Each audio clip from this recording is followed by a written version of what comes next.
And welcome now to Flightdeck, podcast dedicated to Montreal Alouettes football, presented by our good friends over at SportBuff, where if you use the promo code ALSFlightdeck10 at checkout, you'll save 10% off your entire order. So go over to sportbuffshop.com, use the code, save 10%, support local. I'm Tim Capper. You can follow me on X at Repact. That's REPPACT. And I'm Cliffy D. You can also follow me on X over at Cliffy D. I'm going to do that right now. Hold on. Please do. Oh, I just did. Sweet. Welcome to Vancouver. To you as well.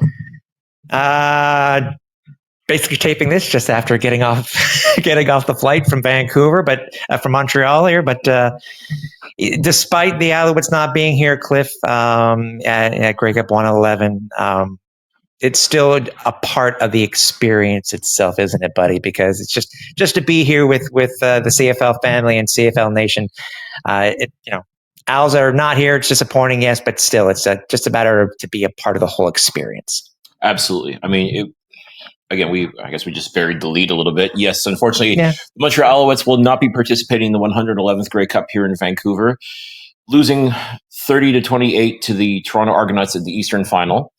Definitely disappointing. We were all set to have a great week covering the Alouettes in the Grey Cup game, but unfortunately, it just didn't turn out that way. I mean, it's disappointing, absolutely, especially after what was ultimately a really good season for the Montreal Alouettes as they were defending their Grey Cup championship.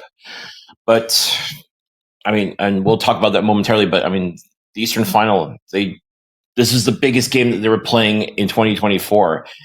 And simply put, they did a lot. They just didn't do enough to win. And that's a big difference why they're going to be watching the game from home. And the Toronto Argonauts are going to be taking on the Winnipeg Blue Bombers this coming Sunday for the Grey Cup. Yeah. It's the Owls do lose the game, Cliff, but it's funny, dude. And would we have dealt with this if the Alouettes even had come? There's so many more storylines that have come out over the past couple of days, and it's going to be a very interesting offseason, not only for Alouettes Nation, but also for really across the CFL. Boy, howdy. You're not kidding. I mean, already, I've been in Vancouver now for a couple of days, and just talking with media folk throughout the league and other players, fans, you name it. Pretty much anyone that's involved or is interested in the Canadian Football League. Yeah, already I'm starting to get asked a lot of questions about what's going on with the Alouettes, and I want to know what's going on too with other teams as well. Suffice to say, once the Grey Cup gets handed out on Sunday, right away, I would say almost immediately, a lot of speculation is going to be, okay, who's going to end up where? And again, not just in Montreal, but league-wide as well. It seems like I'd go so far as to say maybe Winnipeg is the only team that doesn't seem to have any pending controversy or potential upheaval when it comes to whether it's coaches, players, or anyone in their organization. I think truly, Winnipeg is the safest place right now. Everyone else, though, is up for grabs, so to speak. Am I wrong to say, and I know we're going to be talking again, it is a lot to talk about and a lot to take in, but am I wrong to say that I never thought that we would have Alouettes quarterback controversy on your bingo card for the offseason? Nope. Did not see that one coming at all. I mean, listen, and we've been saying it all year. I mean, Cody Fajardo is the quarterback for the Montreal Alouettes. I mean, he led this team to a Grey Cup championship last season. Came very close to doing so again this year. But Davis Alexander stepped in when he was called upon, and he showed that he can play in this league. He showed that he can be a starter in this league, and he could be a winner. Now all of a sudden, yeah. Where do the Alouettes go with this? You've got two starting quarterbacks in your roster. And as they say, if you've got two starting quarterbacks, you have no starting quarterbacks. So you're absolutely right. It is going to make for a very, very interesting offseason in the 5-1-4. It really is. And we'll talk about that more because not only were the locker room day interviews were very interesting. So was the end of year end of year press conference that the team had. So it's just the answers that come across it. And again, we'll go into it more in detail, but let's we got to talk about the game here, Cliff. Obviously, as you mentioned, that the Alouettes do lose. And we were watching the highlights right before we came decided to do the podcast here today. Try not to swallow our own tongue in the process. Yeah, exactly. Yeah, Alouettes lose 30-28. It was a story of how much could the Alouettes take from the Argos playbook from last year, really? You'll remember the Argos had 9 turnovers last year in the Eastern Final where the Alouettes shellacked them. This year, the Alouettes had 6 turnovers, 4 of them were fumbles, but yet the Alouettes only lose by 2. Mm-hmm. So it really does go to show that, yes, you can take similarities to last year, but by no means, dude, was this the same game in any way, shape, or form. It's just that happened in Montreal. Again, it's just a matter of what could the Alouettes do to give this game away and give away this game. They did. They sure did. I mean, yeah, there's definitely a lot of similarities. A lot of the things that you saw in the 2023 Eastern Final, you were seeing, but kind of like an Uno reverse, like just. Instead of Montreal doing this, and this, it was Toronto doing this, and this. Instead of Chad Kelly doing this and that, it was Cody Fajardo doing this and that. By the way, good reference. Uno reverse. That was good. Yeah, I like that. It was crazy. Like we're in the stands, we're watching this game, and it was just, I can't believe, like it was like Bizarro World. Like like up is down, black is white. I mean, like but again, dogs and cats living together, mass hysteria. You said it. I mean, so yeah, it. Unfortunately, though, last year Montreal shocked the world by beating the 16-2 Argos and going to the Grey Cup. This time around, the Toronto Argonauts. I can't even call it shock the world. I mean, a lot of people thought Toronto had the opportunity to win because they were the hot hand going in. They were playing some of their best football after Labor Day, whereas Montreal kind of, I hate to say it, they took their foot off the gas in a lot of ways. We found out after the fact why some things ended up turning out the way they did. But, I mean, after starting 10-1 this season, they, I won't say fell off the face of the earth, but I mean, they definitely started a downward spiral. And we didn't think too much of it at the time because they'd won so many games and they built up so much goodwill and a great record, and they secured themselves in the standings for the most part. We thought, okay, no problem, but then they just simply didn't play their best football to end the season. And anyone who thought that they could just turn it on like a switch, no, it doesn't work that way. However, they did play for the most part a pretty good game in a lot of ways, but in a lot of ways they came out flat. They looked terrible in a lot of things, and just making the kind of mistakes you just cannot be making in the month of November. I will admit it was very concerning leading up to at least, the last game of the year at Percival Molson versus Winnipeg, where Montreal really didn't have anything to play for. But with all honesty, dude, the last 2 games, even though they were 2 losses in themselves, the home finale and then the Eastern Final, the Alouettes, that was the Alouettes team that we knew from the beginning of the year, scoring when they should have, Cody being Cody. But again, it's just that you can't wait until the last game of the season and going into, everybody says you need momentum. I don't know if it's just a mindset thing or stuff that's being preached to everybody, Cliff, when it comes to players. You need momentum going into the playoffs and stuff like that.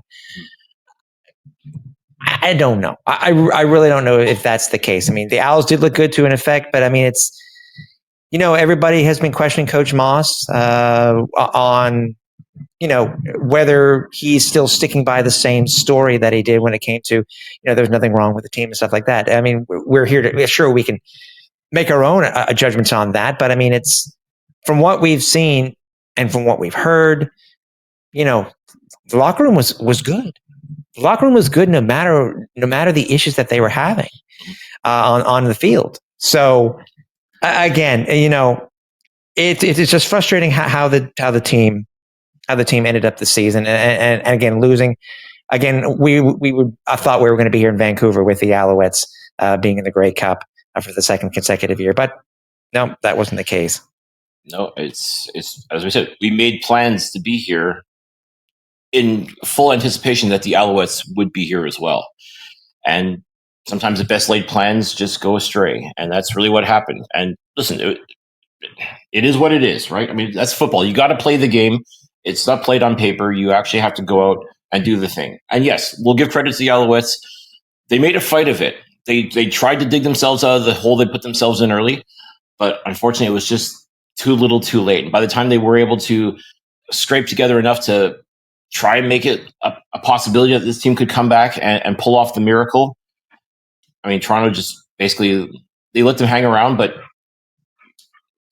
they had to close. And that's exactly what Toronto did. They slammed the door on the Alouettes, and ultimately, they're the reason. That's one of the reasons why the Argos are going on to the Grey Cup and the Alouettes are not. Yeah, it was, we've been talking about the first quarter all year, Cliff, where they've just been not starting off very well and they've been very anemic. Offensively, they were good. They were good this game in the first quarter. Mm-hmm. The problem is that the other thing we had brought up was the third quarter. The third quarter, usually you want to come out after halftime, be able to get some momentum. Well, that wasn't the case. Obviously coupled with the fumbles, et cetera, the Owls got outscored 6-0 in the third quarter. And look at the score. Look at the score. Look at the final score. Even those 6 points right there. If the Alouettes had scored, we may be talking about a different result. But that wasn't the case, obviously. So, again, I think it was just a matter of. It started with the last 2 minutes of the first half. Toronto's basically puts up 14 points right there, and then puts another 6. That really was the turnaround right there, because the Owls were up into that point about the 3-minute drill. And I mentioned this on Flightdeck Live, and I'm mentioning it again, is that I said to you, the Owls had the ball with about 3 minutes left in the second quarter, and I said to you, this is where they need to make a statement. Agreed. They didn't. And Toronto did. I was going to say, Montreal made a statement, but not the one that they should have been making. And yes, ultimately, Toronto did profit from it. And again, it came down to simple things like taking care of the ball. That is something that the Alouettes simply just did not do. And there were a couple times where Toronto just simply wasn't able to capitalize on it as much as they could have. But when they did, boy, did they ever. I mean, it was truly unbelievable. Like, so inconceivable to think, too, that guys that have played this game all year, that we know can play at a high level and are superstars, just making basic mistakes. Like, just hold on to the ball, protect the ball. Don't let the defense punch it out. I mean, it's sometimes you can't help the way the ball bounces, but at the same time, if you've got the ball in your hands, you got to do everything. Like, just make sure you complete the play, and that simply did not happen on many instances. No, it did not. Let's talk about the stats here. Cody Fajardo was 27 of 42 for 330 yards, 3 touchdowns, 2 interceptions. One of those interceptions, by the way, was on a 2-point convert, but it does count here in the CFL. Mm-hmm. Rushing, this is one of the major positives for this game itself. More than 150 yards in total rushing for this team. Walter Fletcher had 8 attempts for 69 yards. Cody Fajardo had 8 attempts for 49 yards. And then STE, Sean Thomas Erlington, had 1 rush for 38 yards. And rush. Yeah, that was a hell of a rush. And it got, I think it gave the Alouettes a little bit of spark, obviously. Yeah. Got full marks. We know what Walter Fletcher has been able to do in this league, but for Sean Thomas Erlington to come alive in the latter half of the year, I think if you're going to look for a positive, that would definitely be one of them. I came away extremely impressed. I mean, he's a hard runner, and he's able to get those yards, and fast too. I mean, I think a lot of people forget, he's a pretty quick guy. I mean, yes, I think he's more of that bruising running back type, like what a William Stanback was. But I mean, he can turn on the Jets, no problem too. I mean, I came away very impressed with what STE was able to do this year. And I mean, listen, I mean, as far as this rushing game goes for the Alouettes, they've gone through their trials and tribulations. I mean, it feels like when the quarterback is leading the team in rushing at the end of the game, something's terribly wrong. But I mean, Fletch was able to get things going. I mean, he too made mistakes, unfortunately, in this game against Toronto. But I mean, Sean Thomas Erlington definitely deserves full marks for his efforts, not just in the Eastern Final, but also to end the season as well. I mean, he definitely has come alive at the best possible time. Yeah, Cody being leading rusher on this team happened more than a few times this season. I mean, listen, personally, I'm of the opinion once is too many. I mean, having a mobile quarterback is a fantastic thing, but at the same time, it kind of makes you wonder what the hell's going on with your running game if your quarterback is the leading rusher. I mean, if they were balanced, like they do in the NFL as an example too, what you'd want. I mean, yeah, you can have your number one and your quarterback. Your quarterback can complement each other, but that's kind of what they did for this game. But throughout the season itself, again, rushing really was an issue in my opinion, despite Walter Fletcher being great out of the backfield, because I mean, his numbers this year for receiving were just off the chart. Yeah, I mean, you can make an argument that he is definitely one of the best two-way players in this league. I mean, this past game notwithstanding, I mean, it was definitely not his best game as a result of the fumble and interception that he was a part of. But back-to-back plays, yeah, literally back-to-back plays. Again, this takes nothing away from what we feel about Walter Fletcher as a player, whether it's running back, receiver, however you want to phrase him. Yeah. But I mean, he's definitely a phenomenal player. It's just unfortunately he picked a bad day to have a bad day. Yep, that's true. Let's see here. I believe that's what I said about Chad Kelly last year was he picked a bad day to have a bad day. And once again, you're talking about the parallels between the last year's Eastern Final and this year's Eastern Final. And we got more. Don't kid yourself. There's a lot more parallels to this that we'll get into shortly. Yeah. But yeah, it's just crazy to think that how these two teams playing each other seems to almost flip the script year in and year out. It's remarkable. Kay and Julie Grant led the team with 7 receptions on 10 targets for 93 yards and a touchdown. Cole Speaker had 5 receptions. He was perfect for the day. 5 receptions, 5 targets, 65 yards. Tyler Snead had 42 on 4 receptions. Austin Mack had a touchdown on 3 receptions and 32 yards. Charles Rambo, kind of a guy who was really an afterthought in this game, really, considering how well he's been doing all year. He had 3 receptions for 32 yards. Walter Fletcher, 2 receptions, 31 yards, and that touchdown late in the fourth quarter. And Mason and Dallaire had 9 yards and 3 yards, respectively. A little bit of fullback love, which is always good. I mean, you always want to have that sort of check down option if you need it. And David Dallaire and Jacob Mason, both outstanding young fullbacks that, again, can grow with this team if you use them properly. And that's something I find the Alouettes haven't really been able to do over the years, is truly utilize their fullbacks to their full potential. But again, giving David Dallaire as many touches as possible, always a good thing. So, I mean, here's hoping that continues into 2025. Yeah, 2 interceptions for the Alouettes, Darnell Sankey and Najee Murray. Najee, unfortunately, we're talking about the fumble bug. The Najee Murray fumble interception led to a fumble. So basically, it was a take back. It was like gives and take backs, whatever the hell the terminology is. Yeah. And that basically started the whole thing there for the Alouettes when it came to the fumbleitis. But again, by the way, speaking of the defense, we only had 1 sack for this game, and that was at Demi Berglund. Ty Beverett, obviously, as we know, is up for the defensive MOP. He only had 4 tackles, 4 defensive tackles in this game. I think it just goes to show what type of game this actually is, because it's spread among a lot of these guys quite a bit. And again, for Bev, the guy who had over 100 defensive tackles this year, only have 4. Yeah, and like no sacks, no forced fumbles, none of the other stuff that we've come to expect from Bev this year. I mean, like I said, he's definitely a worthy nominee for most outstanding defensive player, but for him to not, I don't want to say he disappeared throughout the game, because unfortunately he was involved in the play that ultimately iced it for the Alouettes. I mean, or for the Argos, I should say. Yeah. It's funny. This was a game where everybody had to come together. Everybody who had needed to step up in the worst way had to do, and ultimately they didn't. And I hate to say it, like that's really truly what makes the difference between being in the Grey Cup and watching it at home.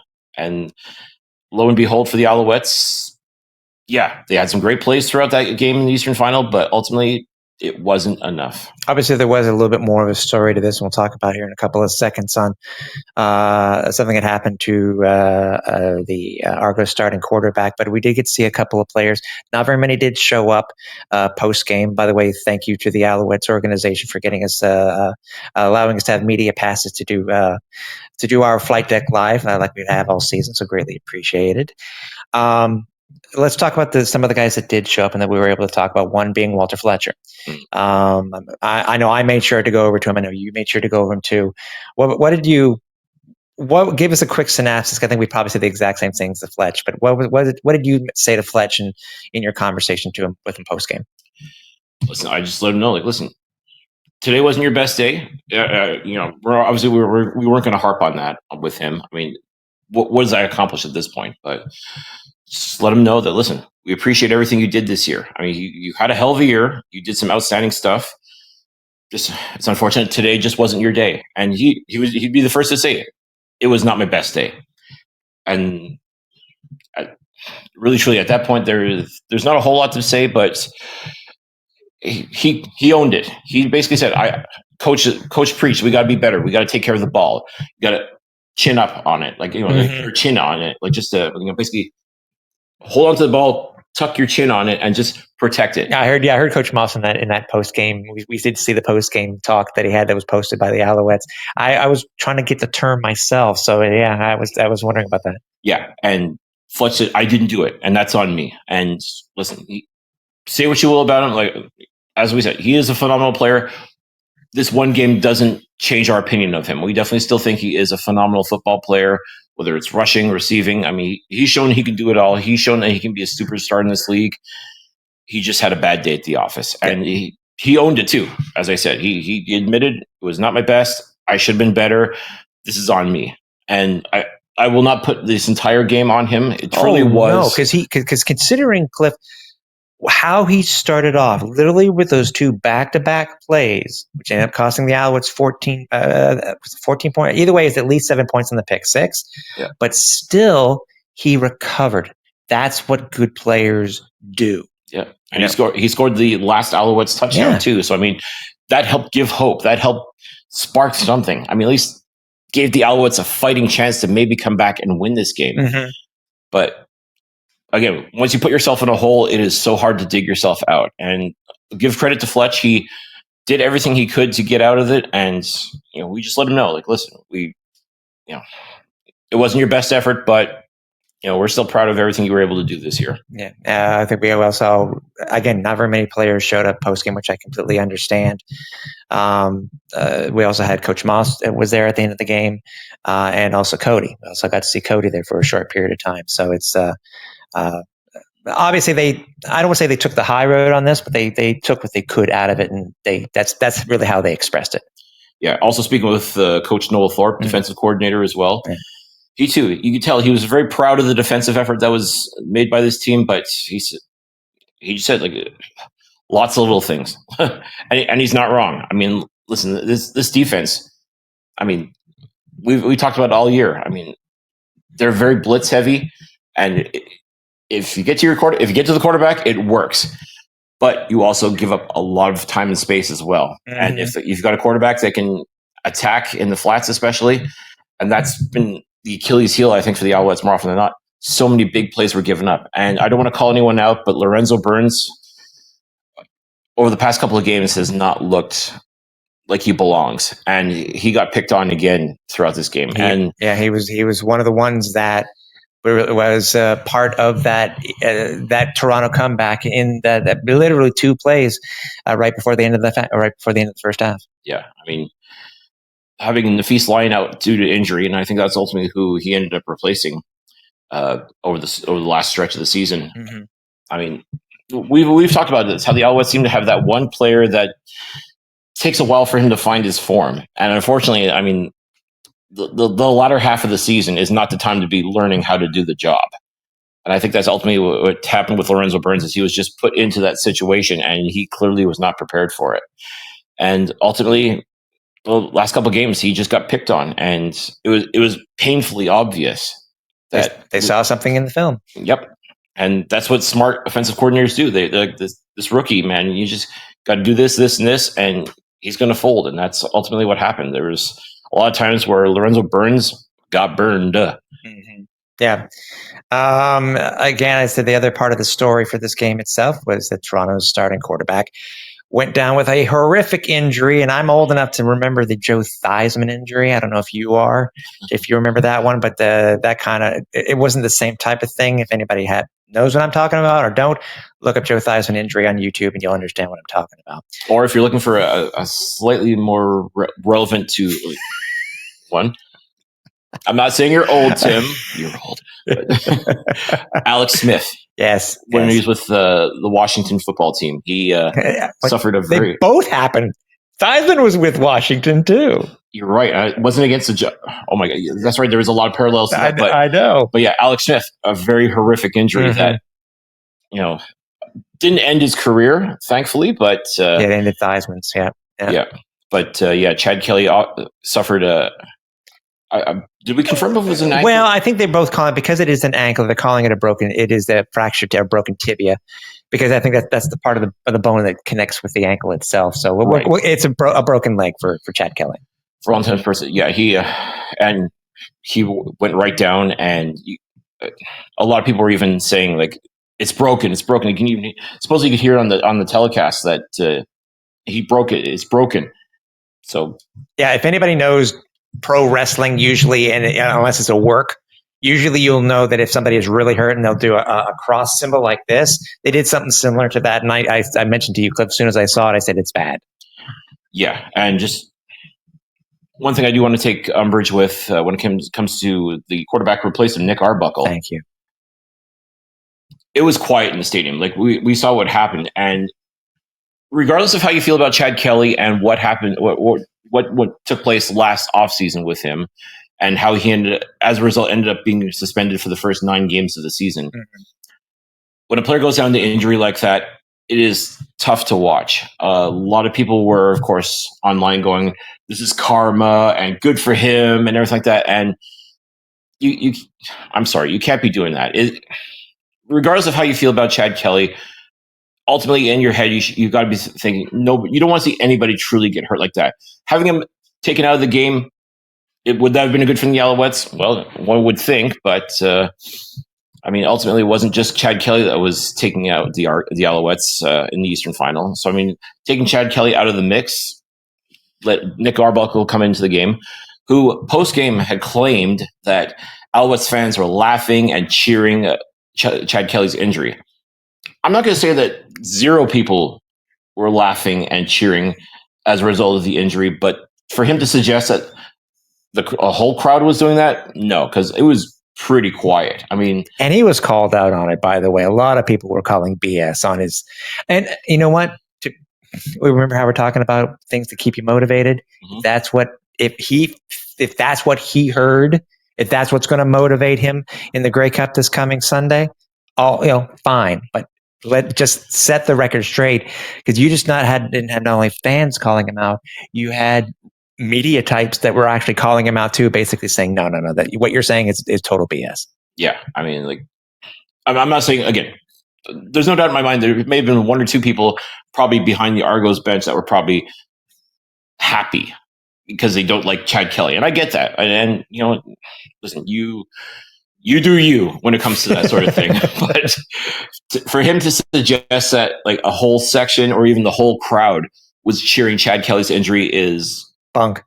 Absolute bunk. It is preposterous to even suggest something like that. But as you said, Tim, if that's what's going to take to motivate you, to light that fire under you, to go out and play, hey, do what you got to do. But to me, it's a poor look on yourself to even suggest that, because not only did all the Argonauts come off the bench to come and pray with him and show their support and everything for their brother, but also a few Alouettes too were taking a knee and I'm sure saying a prayer and all that. Because again, at the end of the day, they're all playing football. They're all in this.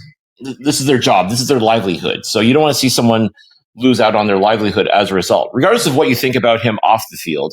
And again, if you don't, I get it. I truly do. But at the same time, to cheer for an injury is just poor form. And you want to talk about karma, that too could be bad karma as well. Yeah, So I agree. And again, we know that despite how poorly Kelly was playing, Toronto was still in the thing because Alouettes kept shooting themselves in the foot. Any last thoughts on the game itself before we move on? Because I tell you, there is a lot more to talk about, man. It's off season. Oh, it could be a funny thing. Oh yeah. No, truly, I think makes this really disappointing for Alouettes fans is once the Alouettes managed to notch a couple touchdowns in the second half to get back within this game, the going for two, not once but twice, and not working out.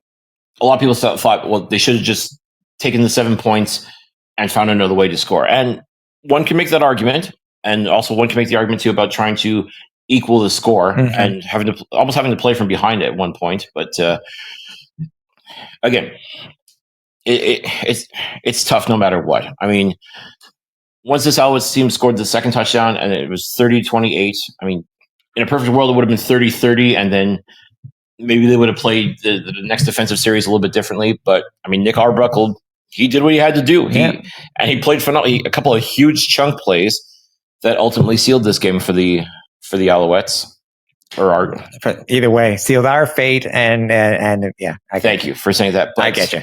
But I think the toughest part was, I mean, the crowd got so electric, so excited, and just the noise level was absolutely phenomenal. Let's not forget, this was a sold-out crowd as well. Fifth of the year, 4 in the preseason, 4 in the regular season, and this was our 4th straight sellout in Montreal. Yeah, which is absolutely good. So credit to Alouettes Nation for showing up and supporting this team, which is, that's what you should be doing. This team is giving you something to cheer about. You got to come and support, and they did. So props to Alouettes Nation for coming out for that.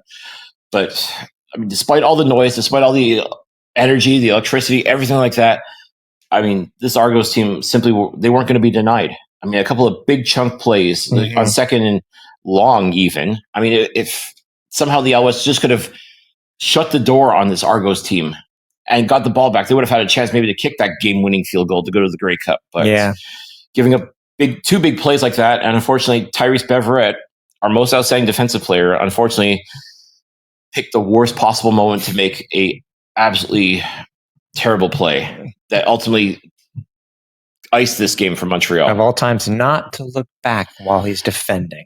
Yeah, and also let's not forget too, his hand was up there pretty high. He was definitely interfering with. There's no two ways about it. He definitely deserved that pass interference. Oh yeah. No, we're not questioning that. I think we had said after watching the highlights too, is that I think if he had turned, I don't think he would have been called for it. Right. But again, this doesn't take away from what Tyrese Beverett's done this year, and he has definitely been most outstanding this year. There's no two ways about it. But a play like that is one of those things that will just kind of be like, oh, how could you do that? But listen, I mean, that's football for you. Sometimes, best moments and the worst moments come out in times like that. And unfortunately for Bev, that was not the time to have the worst moment. But I think in a lot of ways that game, the team's fate was sealed long before that. So I mean, to blame Bev for losing the game would be ridiculous. No. The 4 fumbles and potentially 12 points right there. I mean, just do the math, people. Just do the math. I mean, it was they win as a team and they lose as a team, and ultimately, when it comes out, when you look back at the Eastern Final this year, they ultimately lost this as a team. Everybody was involved in it, and you can't blame any one person for why the Alouettes are not going to be in this Grey Cup game. No, I agree with you. Did you happen to miss any of the past episodes of the Flight Deck? Well, you can by checking out our archive over www.alouettesflightdeck.ca. See all 9 plus seasons of our podcast. If you happen to miss anything else, you can check us out over at YouTube, over at Facebook, and over at, what am I forgetting? I don't have my glasses on. You have there's X, there's Facebook, X, yes. Instagram. There we go. And if you're speaking of YouTube, if you happen to miss any of the past episode, the video version, they're over there. You happen to miss any of the audio version, well, they're also over there. But if you also happen to want to go and back and check out our companion show, Flightdeck Live, which is our post-game show, all the episodes are also over there too. Also want to at least mention too that, hey, even though it is the off season, Cliff, you can still rep the merch. Rep the merch. You can head over to our shop over at flightdeckgear.ca and get ready for the 2025 season. Also, we want to thank Royal Retros. We are now an affiliate partner with them. If you go over to royalretros.com and use the code FlightDeck, you will save 15% off your entire order. Did I forget anything else? No, I think you got it all. That'll learn me not to wear my glasses when I need to wear my glasses. Yes, there are some very interesting conversations happening in this off season. Where do we want to start with? I mean, obviously we have the post-game press conference. We have the list that came out of the Alouettes free agents this year. Where do you want to start? Because I know a lot of them tie into probably both. But where do you want to start with this? I say we start at the top. Let's talk about what these players and coaches had to say now that they're going home. It was garbage bag day. I think it was on Monday. Mm-hmm. Pack up their stuff and hit the road. But before that, talking to the players and the coaching staff, talked to the media, and just kind of went back and take a look back in 2024. What went wrong? Why they're not going to the Grey Cup? And maybe what's a sign of things to come for the upcoming season. It was very interesting because, I think, again, this ties into it. I'll just go ahead and merge the two things here together, Cliff. Our quarterbacks, we have 3 quarterbacks that are free agents this year. One being Davis Alexander, one being Dominic Davis, and the other one being Caleb Evans. Mm-hmm. Kind of how, I don't want to call them non-answers. I'll say the answers that we received from Davis Alexander, you could tell, just if you saw him post-game on television, which they showed in the pictures were there, you can tell he was distraught after losing the game. Mm-hmm. And his demeanor, I'll say, his demeanor at garbage bag day was very interesting. And I don't know if it's telling, but obviously Davis wants to be a starter in the CFL. And he has proven it enough that he can be a starter in this league, considering he went 4-0 this year, like technically 5. Technically 5. What did you think about what he said? Because I know you and I have our thoughts on Davis and where he should be. But again, as I joked at the beginning, I did not expect us to have a quarterback controversy this offseason with the Alouettes, because even though he is a free agent, still some things have to be decided for this team. Agreed. And you're absolutely right. I think just if you go strictly based on Davis's the answers to his the questions that were asked to him, and his body language, and he feels he can be a starter in this league. Mm-hmm. He's proven he can be a starter in this league without question. He's currently undefeated as a starter. We saw back in 2022, his first camp here in the Alouettes, there is something here with this young man. All he needed was a chance to prove it. Every preseason game that he played, he was outstanding. Like, this guy's going to be a star. This guy's going to be. We knew he was going to be a star. There was something special about him. Finally, this year, when Cody Fajardo went down to injury, during the first Alouettes loss, actually, mm-hmm. of the year against the Toronto Argonauts, we were clamoring, okay, great, this is going to be Davis's chance to get in there and play. Instead, the Alouettes went with Caleb Evans, and he did not look great. No. So, okay. Surely Davis will start. Okay, fine. Maybe they just see what Caleb Evans can do. And then no. Instead, the next week versus Saskatchewan, Caleb Evans is the starter again. Did not look great.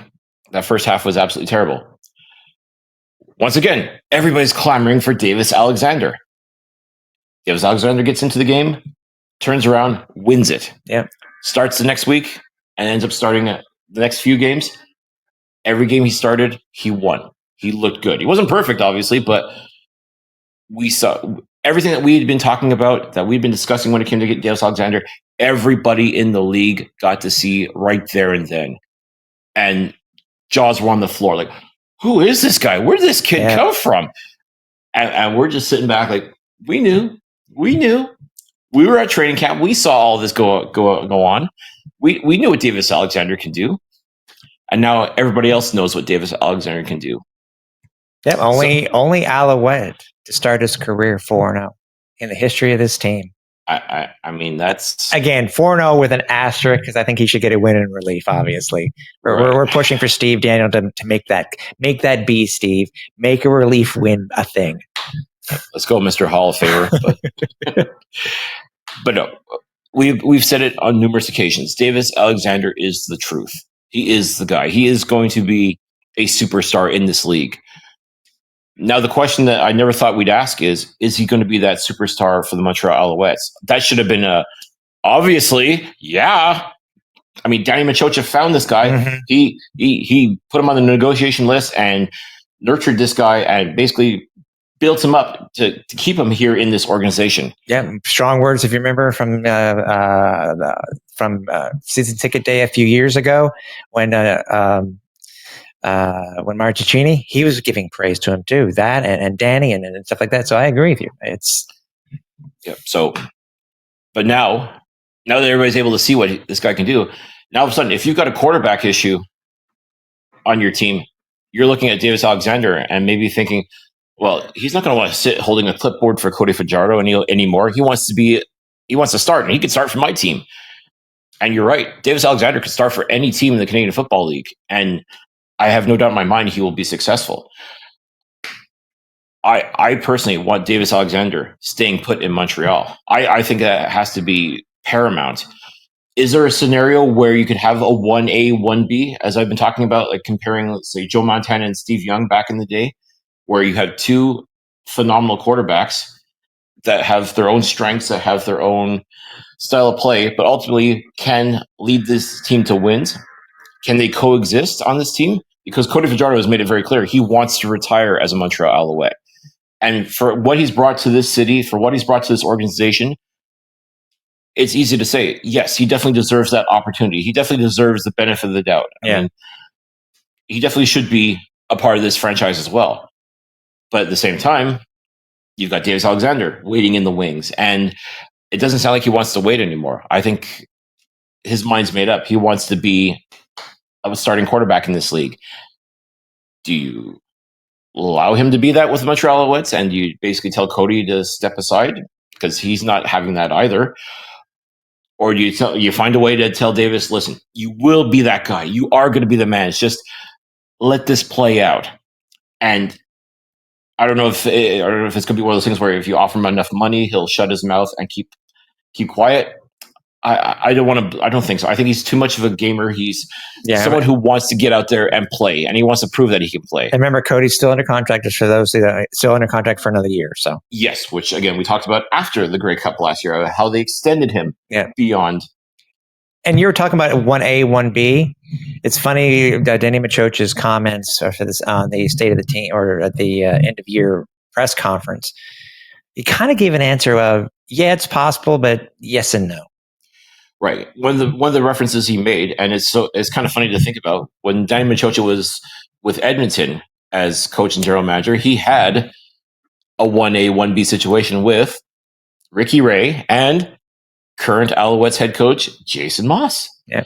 One can make the argument, I think, in that scenario, I guess it would have been Jason Moss was the Cody Fajardo and Ricky Ray was the Davis Alexander.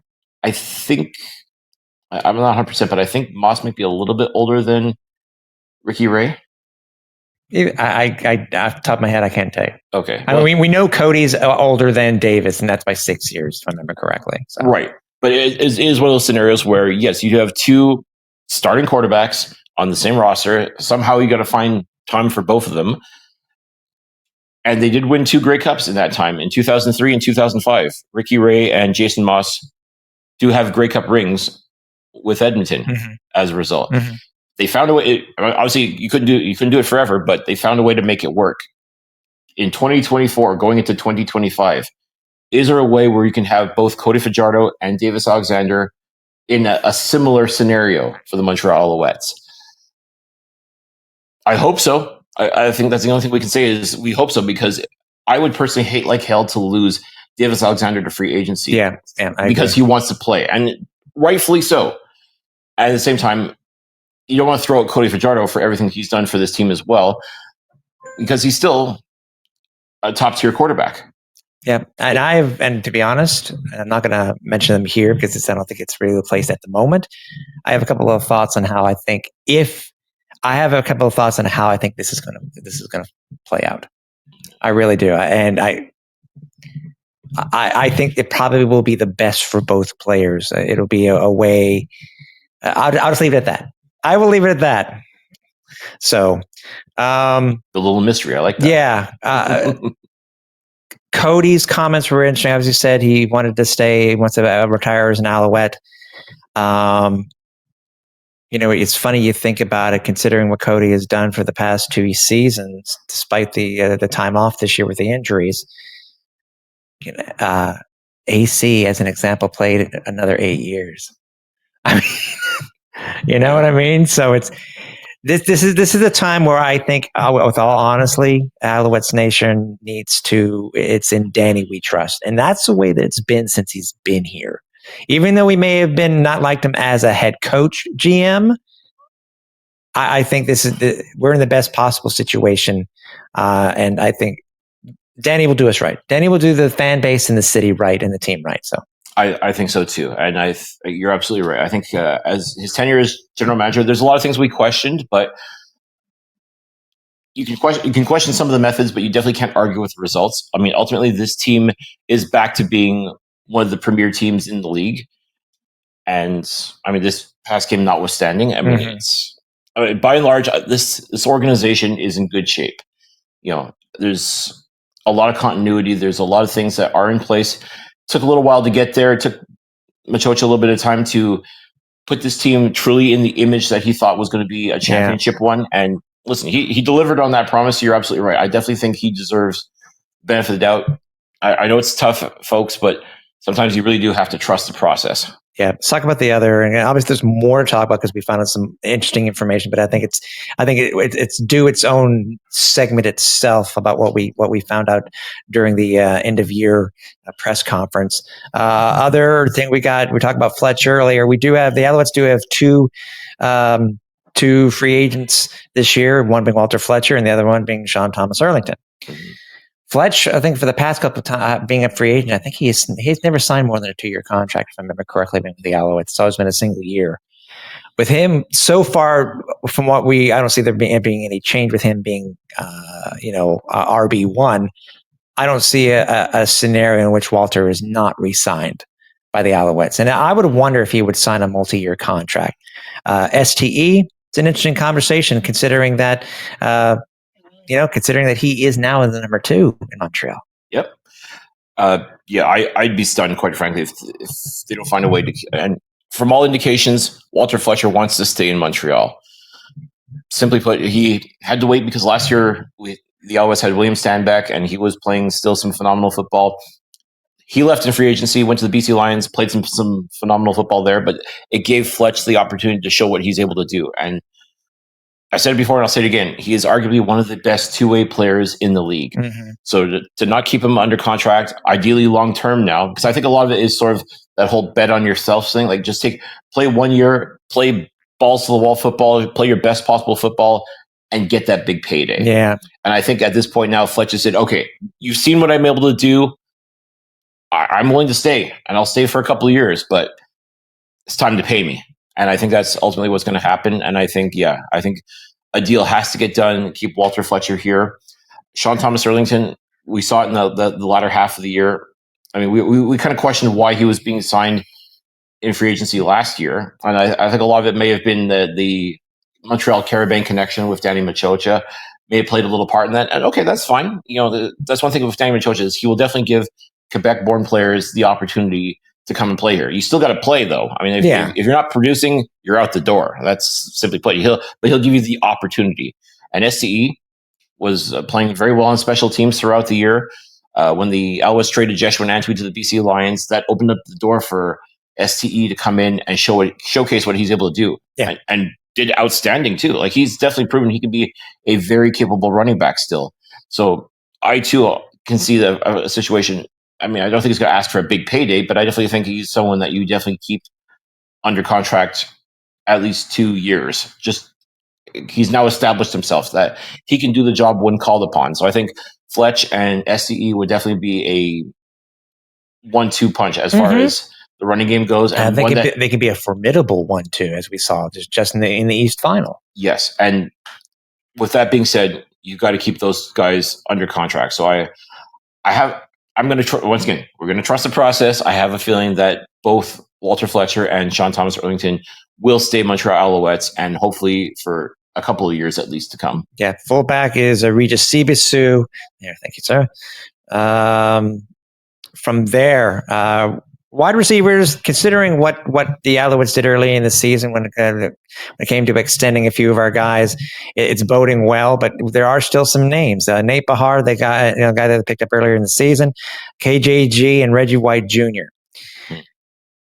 That could be an interesting conundrum, considering who the Owls re-signed, but then again, how well that KJG did, and he was the receiver in the East Final. Yeah, and I think he got that opportunity as a result of Tyson Philpott, getting hurt and ultimately missing the rest of the 2024 season. So that was the opportunity that KJG needed. Which, interesting enough, because he got hurt last year, and that was what allowed Tyson Philpott to shine. Collarbone, you're right. Yeah. So I mean, it's kind of interesting, and both national receivers as well. So Tyson Philpott's not going anywhere. Obviously, he's all indications are his recovery is going very well, and he'll have a chance he'll be ready to go for training camp in 2025. KJG, on the other hand, though, pending free agent, he's got to be looking at the lay of the land, if you will. Look at the receivers that are signed, sealed, and delivered for the Alouettes, and he's got to wonder, do I still have a spot here? I mean, especially if Tyson Philpott comes back. I mean, being a national receiver, it helps. But at the same time, you've also got Shedler Furvius waiting in the wings, and who can also do great things if given the same opportunity that was given to Tyson Philpott and KJG. Or maybe, and I know this was brought up already because Tyson was at the post-game, post-year thing, his brother Jalen Philpott is a free agent this year too. Yep, and both of them have talked about playing together as well, and Tyson's made it very clear he does not want to leave Montreal. So ultimately, do you find a spot? But are we willing to give up that spot for Jalen Philpott that currently right now Keon Julian Grant is holding? Yeah. I mean, let's not forget, Keon Julian Grant was drafted by the Alouettes in 2019 and has grown with the system and has seen this current iteration of the Alouettes as it sits right now. I mean, he's ultimately a big part of it and well-deserved, but he might be looking at this and saying, do I even have a spot here anymore? Well, the thing is, of these two wide receivers, two are nationals and one is an American. In my honest opinion, just looking at the list with not being too specific, I think the Alouettes will be keeping one of these three. Yeah, in my opinion. Yeah, let's not overlook what Reggie White Jr. had to come. Oh no, I know, man. Like coming back from the injury that he suffered, to get through training camp and get the opportunity to shine again, and when he was playing, did some outstanding work. But then you got guys like Charleston Rambo, Austin Mack coming back. When Tyler Snead found his form again, he also got hurt earlier in the year, came back from. So and Mack being signed to a long-term contract. That's another variable too. I think that many people will forget about. Right. So all this to say, this is all of a sudden a very crowded wide receiver room. So I mean, Snead was extended. Snead, Mack, Speaker. Speaker was extended. So yeah. I mean, and along with Philpott, I mean, that's your core right there. And yes, you do need the depth. There's no question about that. But the depth also comes in the draft as well. Yeah. And other receivers that potentially could be waiting in the wings as well. So, I mean, Reggie White Jr., we know he can still play and still play phenomenal football, but I'm wondering if just like KGG, he's probably reading the the writing on the wall and saying, maybe I don't have a spot here after all. Yeah. Offensive linemen, Philip Gagnon and Christian Mack. We have to talk about. I think we should specifically mention Christian Mack because we did speak to him, and I thought it was very nice. And we were just there on the field post game on Saturday, and he came up to us and said, "Thank you for everything." Yeah, and it was one thing to note too. Like he was still dressed in his uniform, like and kind of taking it all in. Even though it was a mostly empty stadium at that point, like he was still. It was almost like he didn't want to let go. Like maybe there was a part of him that was thinking, maybe I played my last game here in Montreal, and ultimately, only he can say yes, I did, or no, I didn't. Like if that fire is still in him, like, and he was coy. I will admit, at garbage bag day, he was very coy. Yeah, he was, and not willing to tip his hand at all. I mean, if we're just going strictly by what he said to you and I mean, like. I couldn't tell you either. Yes, 100% he's coming back, or no, it's not. But it's just similar. And we just basically said to him, like, listen, for what? Ultimately, the choice is yours, but no matter what happens, you're an Alouette for life. There's no two ways about it. I think if anyone deserves to go out on his own terms, it's someone like Christian Matt, who was drafted by this team back in 2011, has seen this team through the highs and the lows, and he's definitely seen some lows. There's no question about that. And through it all, he's been a warrior. Through it all, he has definitely, worn his heart on his sleeve. He's bled Alouettes red and blue. I mean, there's no question about it. He's been like that, like the Brian Chews and the John Bowmans, like guys that have literally played their entire career here in Montreal. And Christian Matt definitely deserves the recognition and the accolades, and of course should be given the opportunity to go out on his own terms. And I guess ultimately he'll talk it over with his family.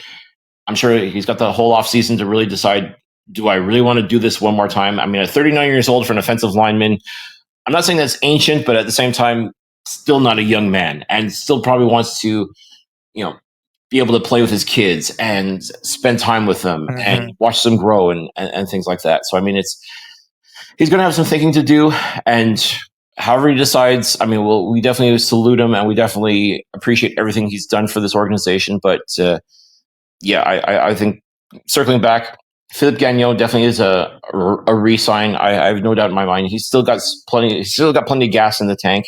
Still complements this offensive line extremely well, and I definitely think we'll be back 100% for at least a couple of years. Christian Matt, question mark.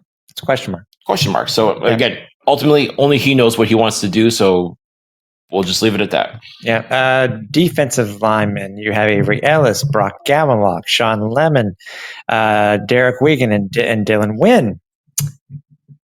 That's a mouthful. Those are names that everybody knows and loves. I think the only one that really wasn't able to shine this year is Brock Gowanlock because of the injuries that he went through. I think he dressed for one game, if I remember correctly. Yeah, which is tough because, again, when he's healthy, he's an absolute beast. But, I mean, he's been hit with injury bug over the past couple of years, and this year was no exception, unfortunately. Yeah, and then Sean Lemon.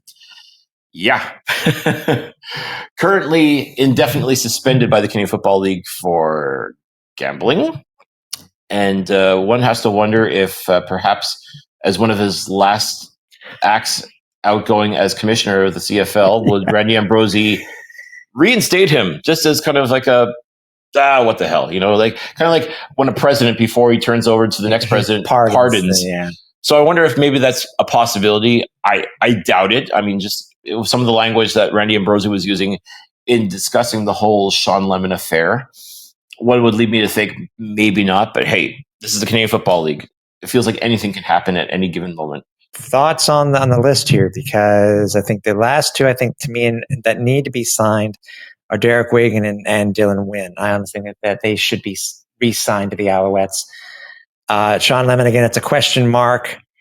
Avery Ellis, American, Brock Gallant. See, I don't know, dude, but I know I'm just looking at the list here. I know of at least two that I think the Alouettes should re-sign. But yeah, I'm I'm in agreement too. I think Derek Wigan is an automatic. I mean, he's definitely played extremely solid football, coming in with Isaac Adeyemi-Berglund. And I would even argue so much as that he helped prompt Isaac to be ultimately the Eastern nominee for most outstanding Canadian. I think those two both played together when they were with Calgary, both coming into Montreal in the free agency this season, and both, I think, played really outstanding football. I mean, Isaac really had a phenomenal year. Oh my God. But Derek Wigan was no slouch either. Like, he definitely proved that he can still play at a high level. So to me, that's a automatic. Yeah, you re-sign him and you don't even think twice about it.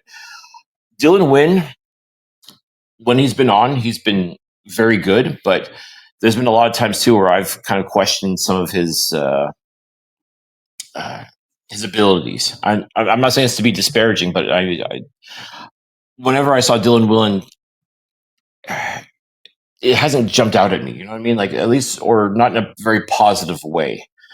Maybe I was expecting too much out of him, because when I was excited when the Alouettes had signed him, because I thought, okay, this is a guy that has proven himself to be an absolutely dominant force. Yeah. And I just feel like he wasn't quite dominant this year. He was very good, but still not quite at the level, like, especially when you compare it to guys like Mustafa Johnson and Isaac Adeyemi-Berglund and Sean Lemon when he was playing as well. Like, those are guys that really moved the needle for the Alouettes on the defensive line.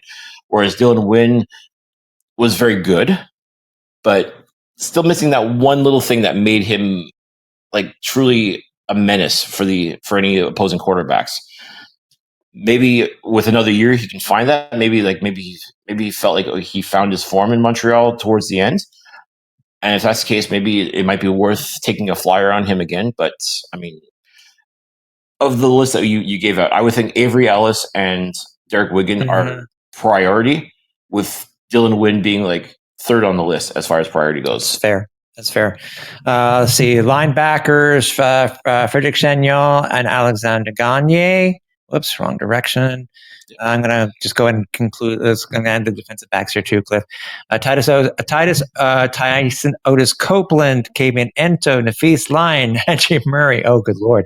Deontay Ruffin, Reggie Stubblefield, and Wesley Sutton. Holy crow, Owls Nation. Wow. I'm just going to say this one time. Wesley Sutton, multi-year contract.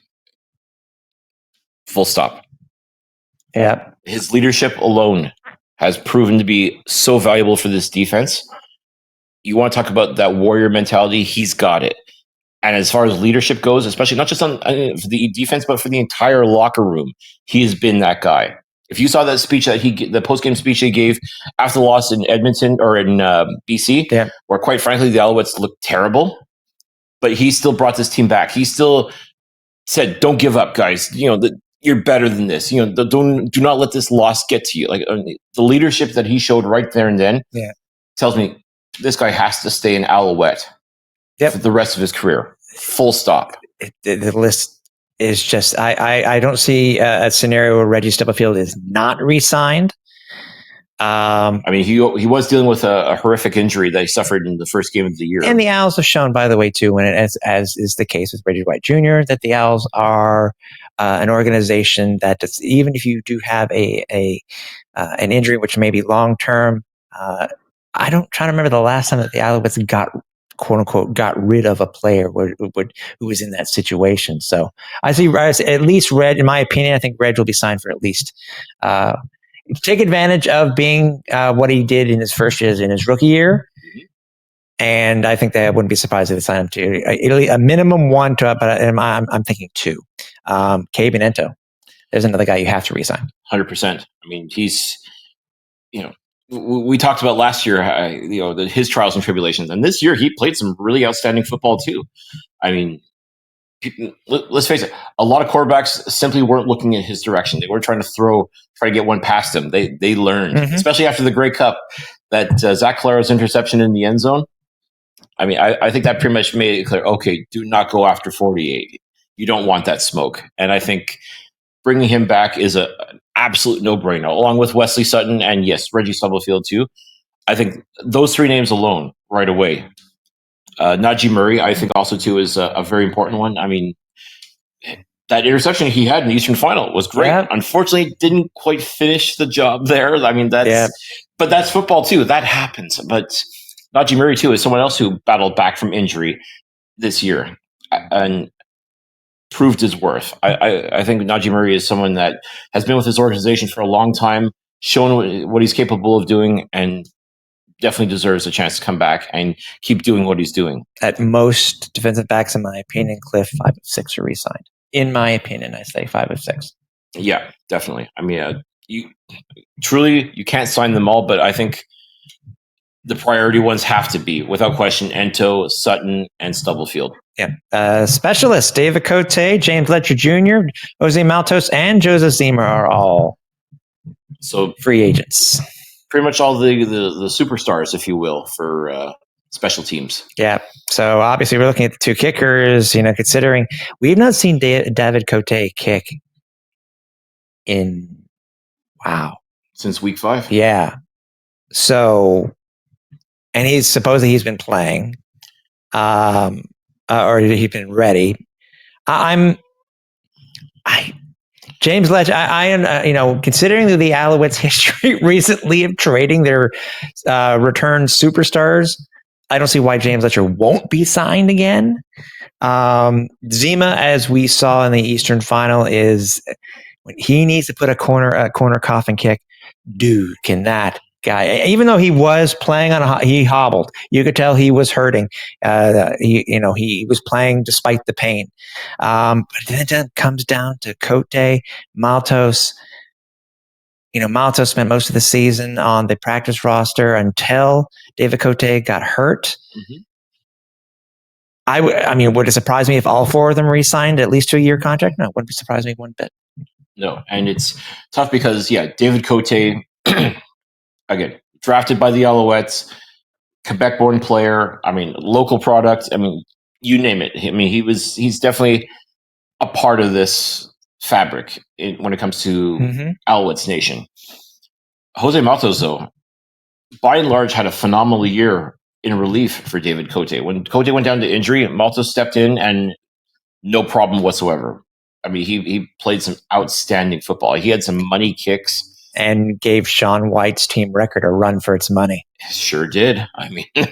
That in itself is phenomenal. To be in that company is no small feat. So, he's, again, kind of like I don't want to necessarily liken it to the quarterback situation, but you've got a 1A, 1B almost when it comes to David Cote and Jose Maltos. And Jose Maltos, like Davis Alexander, proved that, I can play in this league and I can be successful.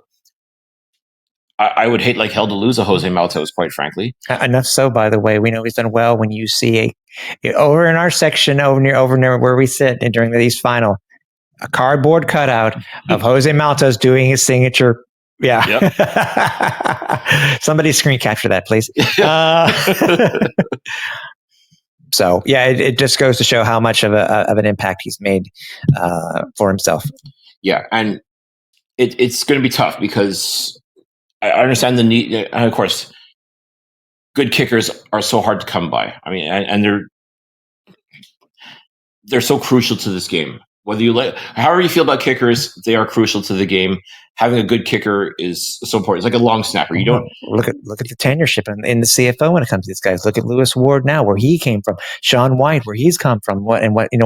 Those are guys now that are the top kickers in the CFL. Brett Lothar is a great example. He had that one bad game against Montreal, and people were ready to throw him out. But he got his act together, and he played some outstanding football as well. Towards the end of the season. Later in Toronto.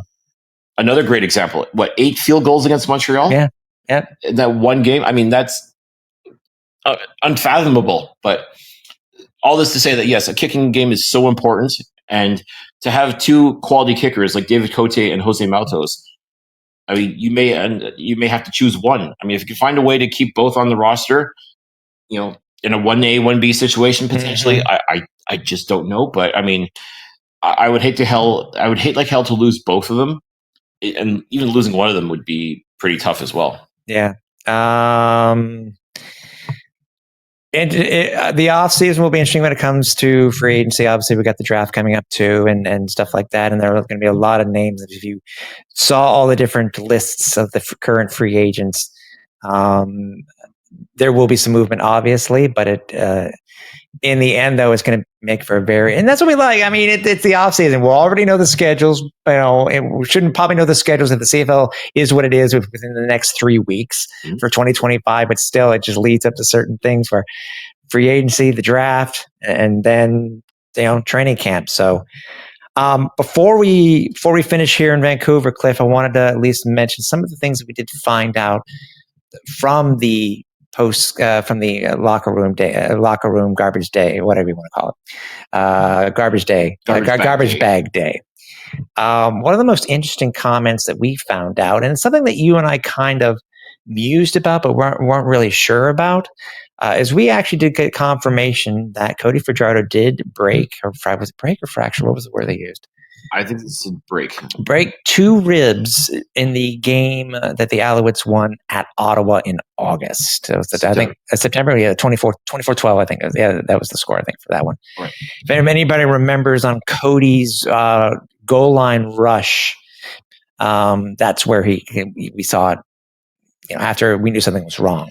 Yeah. It was interesting to learn, and I understand football is football. Coach Moss will not tip his hat on anything.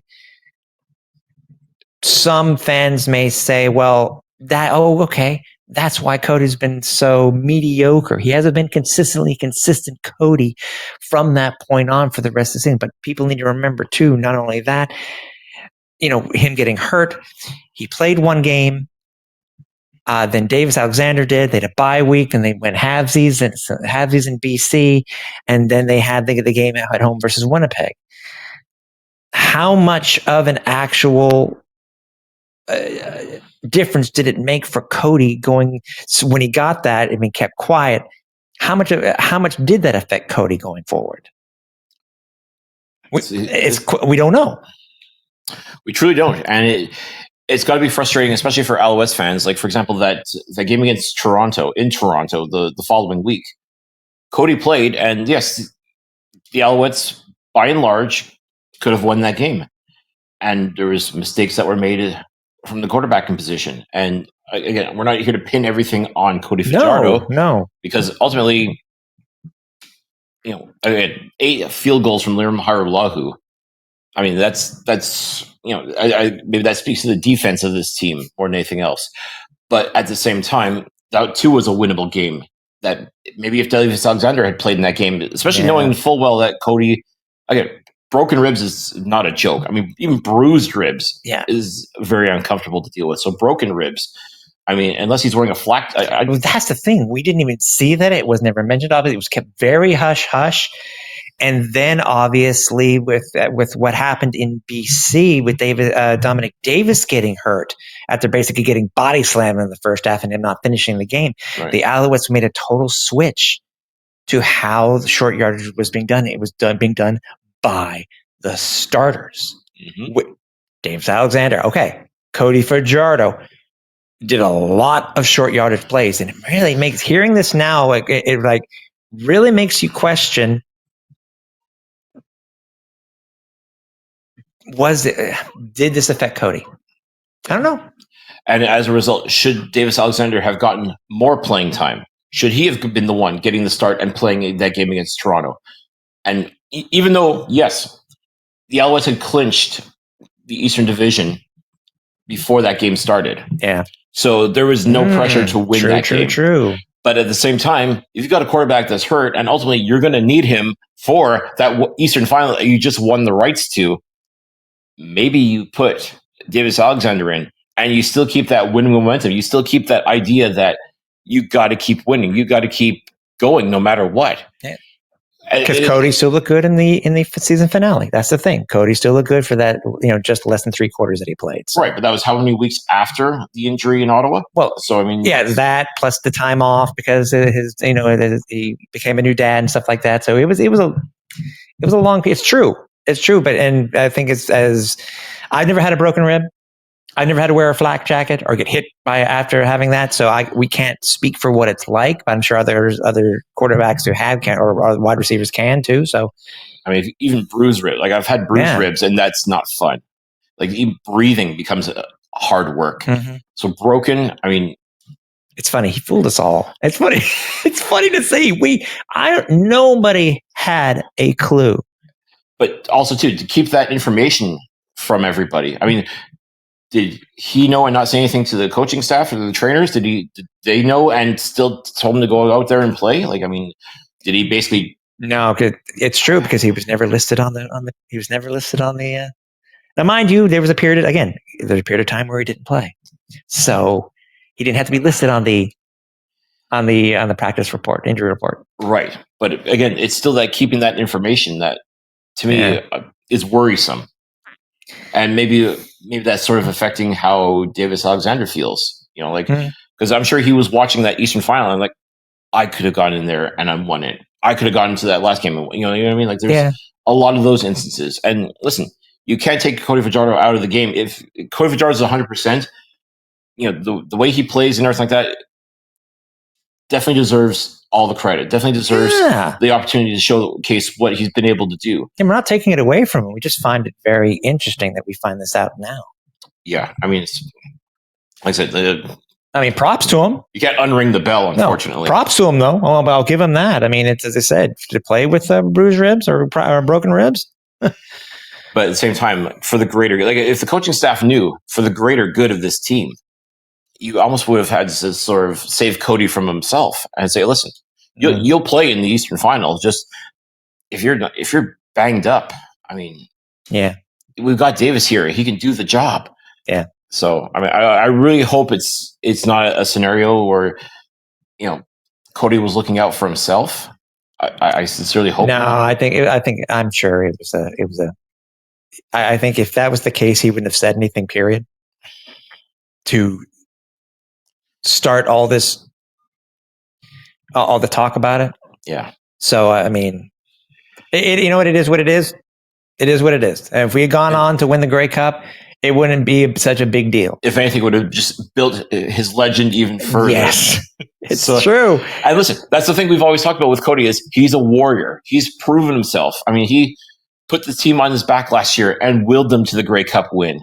This year, start off super hot and played some outstanding football until he got hurt. Mm-hmm. So, I mean, there's no question.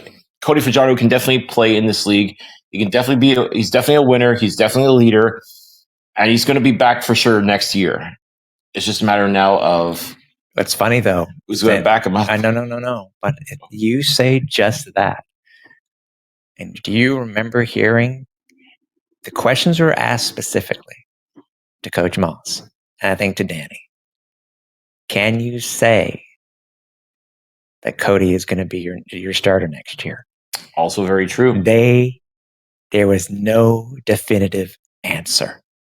Yeah. At all. And that which puts more into the whole Davis Alexander, Cody Fajardo thing. As I said, did we expect to have an off-season quarterback controversy for the Owls? Nope. But we have one. Until there is if somebody is traded or somebody does not re-sign in free agency, it will stay on our bingo card. Yep. I mean, listen, as we said, once the Grey Cup gets handed out, a whole lot of things are going to happen. A whole lot of dominoes are going to be falling, including in Montreal. So I guess the only thing I can say is stay tuned because, I mean, we're still going to talk about it. We're going to still find a way to, break it all down as best as we can and try to make sense of everything that's going to happen this year and into the off season as well. Yep. Can tell you that even though the Alouettes are done and Grey Cup is happening this week, we still have a couple more shows that we do. Obviously, we're going to try to get our yearly state of the team interview with Alouettes president Mark Waitman, and we have a couple more ideas that we want to do. So you still have a couple more episodes coming out of us this year for sure. Any last things you want to talk about, Cliff, real quickly before we finish up and Go take a look at Vancouver. Again, this 2024 season, when we look back on it for the end of the year, there's going to be a lot of good that we're going to be looking back upon. Some not so good, but I mean, you're going to get that regardless of what. Even last year, there was a lot of not good that we had to talk about. And, in the end, it all worked out. This year, unfortunately, the team just came up a little bit short. I still think, though, this was a phenomenal year for the Montreal Alouettes. I think a lot's happened. They grew as a team. They showed they can definitely hang with anybody when they're healthy. Yeah. I think that's a big key, though. That's a key word. When they're healthy, this team is definitely one of the top tier teams in this league again. I think this organization is in phenomenal shape. I think there's a lot of things that Alouettes fans can take a look at and say, okay, this team's in good hands. They're planning for the future. They're looking ahead, and they're going to make the moves that they have to make in order to make sure that this team stays competitive and successful for years to come. So even though it's tough seeing that they got so close to their goal of repeating as Grey Cup champions and came up just a little bit short. Yeah. You still have to tip your caps to this team.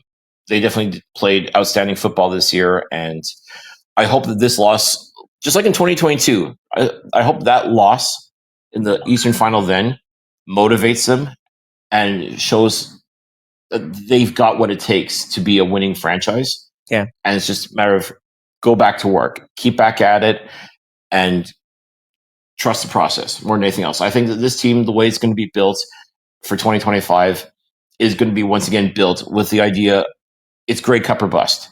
Oh, yeah. So as long as everybody's on board and the players that are going to be coming back, they know what it's like. Some of them know what it's like to win a Grey Cup. Some of them now know what it's like to come up short in the Eastern Final. And it's just simply a matter of getting past that mental block and on to the next. So at this point, all we can do is just, hope for the best, whatever comes about with this quarterbacking situation or any of the other potential free agents that are going to either stay with the team or move on. We'll see how it all plays out over the winter, and it's going to make for some very interesting football talk. It will. Again, as I said, your boys aren't done yet. Got a couple short shows left still in our 9th broadcast season, so stay tuned for all of our information on social media and whatnot. But other than that, we appreciate everybody who has been listening for so far during this season, and we're gonna head out and go see what Van City is like. And if you happen to be at Grey Cup this weekend, I hope you guys enjoy it. Stay safe, but just have fun. It is the CFL's year-end party. So if you see us, come say hi. Let us know that you're listening to the Flightdeck, and let us know that you're following along with us. Make sure to like, subscribe, as well if you're on YouTube. Make sure you're following us on X, Facebook, or any of the other social media platforms.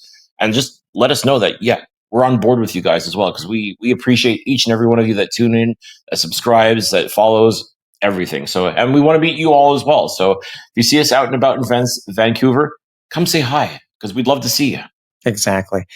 So from Flightdeck HQ in Vancouver, British Columbia, we'll see you soon. So for everybody here at the Alouettes Flightdeck, for Cliffy D, I'm Tim Capper. We're on Final Approach.